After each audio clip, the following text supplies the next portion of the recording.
Bienvenue dans le zapping du jour. Commençons le zapping par cette actualité. On a du nouveau dans le meurtre d'Aboubacar Cissé.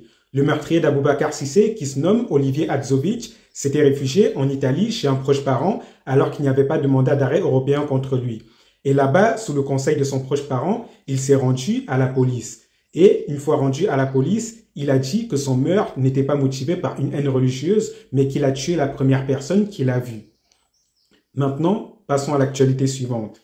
Hier dans l'après-midi, Cyril Hanouna a annoncé officiellement qu'il se présenterait aux élections présidentielles de 2027 en France. Cyril Hanouna, que vous connaissez tous sur TPMP. Nous avons déjà fait une vidéo sur le personnage, allez la regarder pour savoir qui est le personnage. Mais juste en passant, Cyril Hanouna, c'est cet homme qui siffle dans les fesses d'un chien. Cyril Hanouna, c'est cet homme qui boit l'urine d'une personne devant tout le monde à la télé. Cyril Hanouna, c'est cet homme qui mange dans la gamelle d'un chien à la télé devant tout le monde. Cyril Hanouna, c'est cet homme qui met des nouilles dans les fesses de son ami. Cyril Hanouna, c'est cet homme qui est en off, qui menace son ami à qui il a mis des nouilles dans ses fesses et qui le menace de le mettre en sang. Cyril Hanouna, c'est ce personnage. S'il devient le président de la France ne sera plus jamais respectée. Passons à l'actualité suivante. En 2023, Astrid s'était donné la mort car elle subissait depuis plusieurs années des violences conjugales. Et avant de se donner la mort, elle avait écrit une lettre dans laquelle elle s'excusait auprès de tout le monde. Et maintenant, qu'est-ce que nous apprenons? Nous apprenons que Fabien, le compagnon de Astrid, n'écopera que de 2 ans de prison avec sursis. Je vous partage cette information car en France, il y a beaucoup de gens qui souffrent de violences conjugales et malheureusement, cela mène à des drames comme celui-ci. Et gardez patience et restez forts ceux qui subissent les violences conjugales. Maintenant, passons à l'actualité suivante. Dans l'actualité suivante, nous allons parler de Ryan. Ryan est un handicapé moteur paralysé et qui en plus de cela est privé de parole. C'est un vrai handicapé qui a tous les handicaps. Et à chaque fois que la famille de Ryan lui rendait visite, il le trouvait avec des bleus sur lui. Et un jour, ils ont installé des caméras discrètement pour savoir ce qui arrivait à leur fils. Et ils ont trouvé que leur auxiliaire de vie battait Ryan. L'auxiliaire de vie qui était censé s'occuper de Ryan le battait à chaque fois qu'il venait s'occuper de lui. C'est scandaleux. Je me pose la question, comment on peut maltraiter un handicapé qui est incapable même de parler? Il est incapable de parler, il est incapable de bouger, il est incapable de faire n'importe quoi.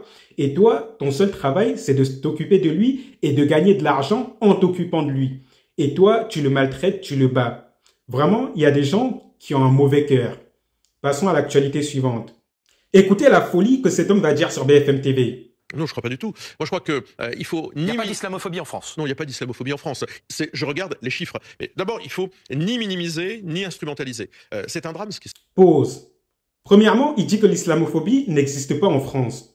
Comment, après un meurtre dans une mosquée, comment, après ça, tu peux venir dans les heures qui suivent et dire que l'islamophobie n'existe pas en France?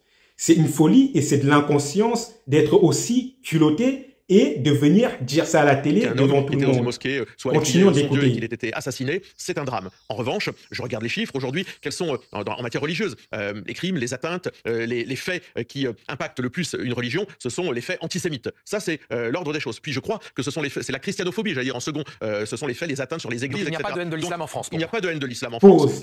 Et maintenant, il cherche à minimiser le meurtre d'Aboubacar en disant que cela n'est pas un acte islamophobe, mais que c'est seulement un fait divers et qu'en France, il y a plus d'agressions antisémites que n'importe quelle autre agression. Déjà, pour revenir à ça, on a déjà vu les vidéos des fausses agressions antisémites que certains juifs inventent pour se victimiser. Et je vais vous les passer en revue. On a cette dame qui avait porté plainte pour plus de 17 agressions antisémites et des tags antisémites. Et qu'est-ce qui s'est avéré? Il s'est avéré que tout cela était faux et que c'est elle-même qui avait inventé ça. On a aussi ce député qui était allé à une manifestation de soutien pour la Palestine et qui essayait de simuler une fausse agression antisémite. Et vous avez la vidéo devant vous. Et des actes comme ça, il y en a plein. Et cet homme-là, il vient et il essaye de faire la comparaison entre les actes islamophobes et les actes antisémites et en mettant les actes antisémites au-dessus de tout pour faire passer les juifs pour les principaux victimes et les autres pour les victimes de seconde zone pour minimiser le mal qui peut arriver aux autres. C'est extrêmement pervers de faire ce genre de choses. On le voit Continuons. bien, peut s'exprimer, peut se pratiquer totalement librement dans notre pays. C'est toute, j'allais dire, notre grandeur de pouvoir le faire, et d'ailleurs d'unir les Français, quelle que soit leur religion. Il n'y a pas d'islamophobie, et je pense que ce terme même, il est un terme politique, inventé, je crois même d'ailleurs, en Iran, pour essayer de faire culpabiliser. Et maintenant, il vient avec un mensonge en disant que le mot islamophobie, c'est un mot qui a été inventé en Iran, ainsi de suite. Ça, c'est une habitude de menteur. Quand quelqu'un veut mentir sur un sujet, quand quelqu'un veut décrédibiliser un sujet, il dénigre le mot qui désigne le mieux le sujet. Et quoi de mieux que de dire que le mot qui désigne l'islamophobie, c'est un mot qui a été inventé ailleurs, c'est un mot qui n'a aucun fondement, c'est un mot qui n'a aucune valeur. L'islamophobie en France n'existe pas. Continuons. Non, l'islamophobie en France n'existe pas. Il y a, là, c'est une atteinte à quelqu'un qui était musulman, mais il n'y a pas d'islamophobie parce que le mot islamophobie, il revêt un caractère politique qui sous-entend qu'il y a une islamophobie d'État, que l'État français cherche à ou ne pas protéger ou à empêcher. Et il termine en affirmant que l'islamophobie n'existe pas en France, alors qu'il y a un jeune homme qui vient d'être tué parce qu'il est musulman, alors qu'il y a des mosquées qui ont été brûlées il n'y a pas longtemps, alors que des centaines de milliers de musulmans sont menacés à cause de leur religion chaque jour en France, alors que le ministre de l'Intérieur insulte les femmes musulmanes à la télé devant tout le monde. Et regardez ces commentaires sur les réseaux sociaux de gens qui passent leur journée à se défouler sur la religion musulmane. Et quelqu'un, après cela, vient oser dire que l'islamophobie n'existe pas en France. C'est vraiment, soit il est extrêmement pervers, soit que c'est quelqu'un qui ne connaît vraiment pas l'état des lieux. Passons à l'actualité suivante. Et pour terminer, regardez cette actualité insolite. L'Espagne, le Portugal et une partie de la France ont été touchés par une grosse panne d'électricité. Regardez cette scène de chaos sur la route. Tous les feux ont été éteints et regardez cette scène de chaos, les voitures sont complètement perdues. Et regardez, même les citoyens sont complètement perdus.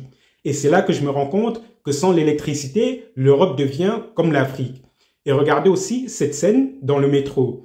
Tout est noir, tout est chaotique.